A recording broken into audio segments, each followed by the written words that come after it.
বাংলাদেশের সর্বশেষ গুরুত্বপূর্ণ আপডেট সংবাদে আপনাকে স্বাগত। শুরুতেই সংবাদ শিরোনাম, পরে বিস্তারিত।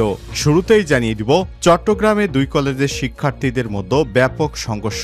চট্টগ্রাম নগরের ওমরগনি এমইএস কলেজ এবং ইস্পাহানী পাবলিক স্কুল অ্যান্ড কলেজের শিক্ষার্থীদের মধ্যে সংঘর্ষের ঘটনা ঘটেছে। এ সময় দুই পক্ষ ইটপাটকেল নিক্ষেপ করে পরিস্থিতি নিয়ন্ত্রণে পুলিশ ও সেনাবাহিনী অবস্থান নিয়েছে। এলাকায় উত্তেজনাকর পরিস্থিতি বিরাজ করছে। এরপর জানিয়ে দিব, রককাটা নিয়ে ঢাবি শিবির সেক্রেটারির জবাব। রককাটা অভিযোগ নিয়ে মুখ খুললেন ঢাকা বিশ্ববিদ্যালয়ের ঢাবি শাখা ছাত্র শিবিরের সেক্রেটারি এস.এম. ফরহাদ। ২৬শে সেপ্টেম্বর দুপুর ৩টার দিকে ঢাবির টিএসসিতে সাংবাদিকদের সঙ্গে আলাপকালে সব কথা বলেন তিনি। এবারে জানাবো, আমি নির্বাচন করব না বললেন ডক্টর ইউনূস। বর্তমান যুক্তরাষ্ট্রে অবস্থান করছেন বাংলাদেশের অন্তর্বর্তীকালীন সরকারের প্রধান উপদেষ্টা ডক্টর মোহাম্মদ ইউনূস। উদ্দেশ্য, জাতিসংঘের সাধারণ পরিষদ অধিবেশনে যোগদান। এই অধিবেশনের ফাঁকে তিনি বিশ্ব নেতাদের সঙ্গে বৈঠক করেছেন, যোগদান করেছেন নানান অনুষ্ঠানেও। অনুষ্ঠানের এক পর্যায়ে সাংবাদিকেরা ডক্টর ইউনূসের কাছে জিজ্ঞেস করেন, আপনি কি নির্বাচন করবেন আগামীতে? জবাবে ডক্টর ইউনূস বলেন, আমি নির্বাচন করব না।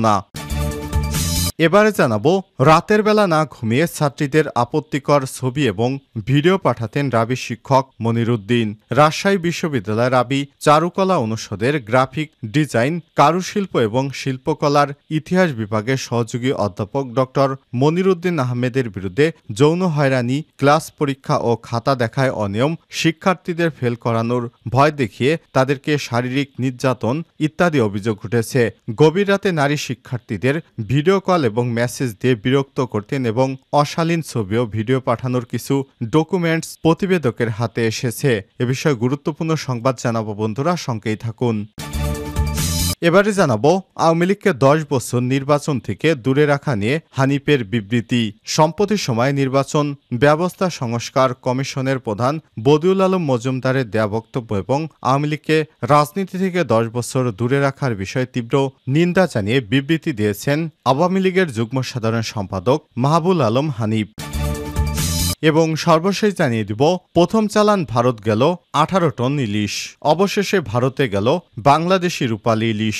২,৪২০ মেট্রিক টন ইলিশ রপ্তানির প্রথম চালান ভারতে গেল ১৮ মেট্রিক টন ১৮,০০০ কেজি ইলিশ মাছ। এগুলো ৬টি ট্রাকে করে পৌঁছেছে বেনাপোল বন্দরে। পরে ওই মাছের মান পরীক্ষার পর আজ বৃহস্পতিবার বেলা ৩টার দিকে দেয়া হয় ভারতে যার অনুমতি। প্রতি কেজি মাছের রপ্তানি মূল্য পড়ছে $10 যা বাংলাদেশি টাকায় পড়েছে প্রায় ১২০০ টাকা করে। প্রিয় দর্শক, এর আগে ২৪শে সেপ্টেম্বর ৪৯ জন রপ্তানিকারককে ২,৪২০ টন ইলিশ রপ্তানির ছাড়পত্র দেয় বাংলাদেশ সরকার। এতক্ষণ শুনছিলেন সংবাদ শিরোনাম, এবারে বিস্তারিত। তবে তার আগে বন্ধুরা, অনুরোধ থাকবে এই সংবাদটিতে একটি লাইক দিন। এই চ্যানেলে আপনি নতুন হয়ে থাকলে আমাদের সংবাদটি দেখতে দেখতে চ্যানেলটি সাবস্ক্রাইব করে রাখুন। কমেন্ট করে আপনার মূল্যবান মতামত জানিয়ে দিন বন্ধুরা, আপনি বিশ্বের কোন দেশ থেকে বা বাংলাদেশের কোন স্থান থেকে আমাদের সংবাদটি দেখছেন এবং শুনছেন। এবারে বিস্তারিত। চট্টগ্রামে দুই কলেজের শিক্ষার্থীদের মধ্যে সংঘর্ষ। চট্টগ্রাম নগরের ওমরগনি এমইএস কলেজ এবং ইস্পাহানী পাবলিক স্কুল অ্যান্ড কলেজের শিক্ষার্থীদের মধ্যে সংঘর্ষের ঘটনা ঘটেছে। এ সময় দুই পক্ষ ইটপাটকেল নিক্ষেপ করে পরিস্থিতি নিয়ন্ত্রণে সেনাবাহিনী এবং পুলিশ সদস্যরা কাজ করছে। আজ বৃহস্পতিবার ২৬শে সেপ্টেম্বর দুপুর ১২টার দিকে নগরের জাকির হোসেন সড়কে দুই প্রতিষ্ঠানের ক্যাম্পাস চত্বরে এই ঘটনা ঘটে। দুটি শিক্ষা প্রতিষ্ঠানই পাশাপাশি। প্রত্যক্ষদর্শী কয়েকজন শিক্ষার্থীদের সঙ্গে কথা বলে জানা গেছে, কলেজ মাঠে এমইএস কলেজের কয়েকজন শিক্ষার্থী ক্রিকেট খেলছিলেন। এ সময় তাদের ছোড়া একটি বল গিয়ে ইস্পাহানী কলেজের এক ছাত্রীর গায়ে পড়ে। এমইএসসির কলেজের এক শিক্ষার্থী ওই বল আনতে গেলে ইস্পাহানী কলেজের শিক্ষার্থীর সাথে কথা কাটাকাটি হয়। এক পর্যায়ে ওই ছাত্রী এমইএস কলেজের শিক্ষার্থীর গায়ে হাত তোলেন। এরপর এর প্রতিবাদ করে এমইএস কলেজের আরও কয়েকজন শিক্ষার্থী এদিকে এদিকে এই ঘটনা শুনে সাথে সাথে স্ব শিক্ষা প্রতিষ্ঠান থেকে বেরিয়ে ক্যাম্পাসে অবস্থান নেয় উভয় প্রতিষ্ঠানের শিক্ষার্থীরা। এতে কিছুক্ষণের মধ্যেই উত্তেজনা ছড়িয়ে পড়ে শিক্ষকদের মাঝেও। একজন শিক্ষক বলেন, ইস্পাহানি স্কুল ও কলেজের কয়েকজন শিক্ষক এসে শিক্ষার্থীদের মারধর করছে না। শিক্ষকদের উচিত এ ধরনের পরিস্থিতি শান্ত করা। আমি একজন শিক্ষক, সেটি না করে তারা আরও উস্কে দিয়েছেন ছাত্রদের। অবশ্যই এর বিচার হওয়া উচিত। সরেজমিনে গেলে দেখা গেছে শিক্ষার্থীরা স্ব প্রতিষ্ঠানে অবস্থান করছেন এবং প্রতিষ্ঠানের গেট বন্ধ করে রাখা হয়েছে। শিক্ষকেরা তাদের নিবৃত্ত করার চেষ্টা করছেন। এ সময় শিক্ষার্থীদের বেশ উত্তেজিত অবস্থায় দেখা যায়। কারো কারো হাতে ছিল লাঠি। উভয় কলেজের শিক্ষার্থীদেরকে বিচার চেয়ে স্লোগান দিতে দেখা যায়। তাদের মাঝখানে পুলিশ এবং সেনাবাহিনীর সতর্ক অবস্থানে রয়েছে। উল্লেখ্য, এর আগেও বিভিন্ন সময় তুচ্ছ ঘটনাকে কেন্দ্র করে দুই কলেজের শিক্ষার্থীদের মধ্যে মারামারির বেশ কয়েকটি ঘটনাও ঘটেছে। রক কাটা নিয়ে ঢাবি শিবির সেক্রেটারির জবাব। রক কাটা অভিযোগ নিয়ে মুখ খুললেন ঢাকা বিশ্ববিদ্যালয় ঢাবি শাখা ছাত্র শিবিরের সেক্রেটারি SM ফরহাদ। বৃহস্পতিবার 26শে সেপ্টেম্বর দুপুর ৩টার দিকে ঢাবির TSC-তে সাংবাদিক সম্মেলনে তিনি এসব কথা বলেন। সাংবাদিক সম্মেলনে ফরহাদ বলেন, বিশ্ববিদ্যালয় কোনো বিষয়ে কাউকে হ্যাঁ বা না বলে অথরিটি ৩ জনের, সিনেট, সিন্ডিকেট এবং একাডেমিক কাউন্সিলে। এ তিনটির বাহিরে বিশ্ববিদ্যালয়ে আর কোনো অথরিটি হ্যাঁ বা না বলার অধিকার রাখে না। আর ছাত্র শিবির যাতে নিয়মতান্ত্রিক রাজনীতি করে সেখানে এই প্রশ্ন কখনোই আসবে না। রক কাটা অভিযোগের বিষয়ে সাংবাদিকদের এক প্রশ্নের জবাবে সেক্রেটারি বলেন, এটা আমি সহজ করে বলি, আপনি রক কাটা লিখে গুগলে সার্চ করেন, দেখবেন সবগুলো ক্রাইমই ছাত্রলীগের নামে। সেখানে শিবির নামে কোনো ডকুমেন্টস পাবেন না। এ নামটা অর্থাৎ রক কাটা আপনাদের সঙ্গে এত জড়িত কেন? এমন প্রশ্নের জবাবে তিনি বলেন, এটা খুবই স্বাভাবিক বিষয়। ফ্যাসিস্টরা যখন একটা ব্যাপারকে রিপিটলি এস্টাবলিশ করতে চাইবে, যেখানে আপনি কথা বললেও আপনাকে ট্যাগ দিয়ে মেরে ফেলবে, আপনি এখানে একটা বয়ান এস্টাবলিশ করবেন, এটা খুবই স্বাভাবিক। এখানে রক কাটার বিষয়টা প্রত্যেকটা উপাদান হেল্প করছে। সুতরাং বিগত সময়ে যারা এই ফ্যাসিস্ট আওয়ামী লীগ সরকারের বিরুদ্ধে কথা বলেছে তাদেরকেই বিভিন্ন প্রকার নামে বেনামে তাদের উপর নানা অপবাদ দিয়েছে ছাত্রলীগ, এবং তারা এসব অপবাদ দিয়ে অন্য দলকে আর দাঁড়াতে দেয়নি। বিগত আওয়ামী লীগ সরকার আমলে সবচেয়ে বেশি জামাত শিবির ও ইসলামী আন্দোলন বাংলাদেশ এর লোকজনকে সবচেয়ে বেশি হত্যা করেছে। এর মধ্যে ছাত্র শিবিরকে তারা নানা ট্যাগ দিয়ে হত্যা করত, অর্থাৎ বিনা দোষে তো কাউকে হত্যা করা যায় না। তারা নানা রকম অপবাদ দিয়ে তারপর ছাত্র শিবিরের উপর সন্ত্রাসী বাহিনী লেলিয়ে দিত। আমি নির্বাচন করব না, ডক্টর ইউনূস।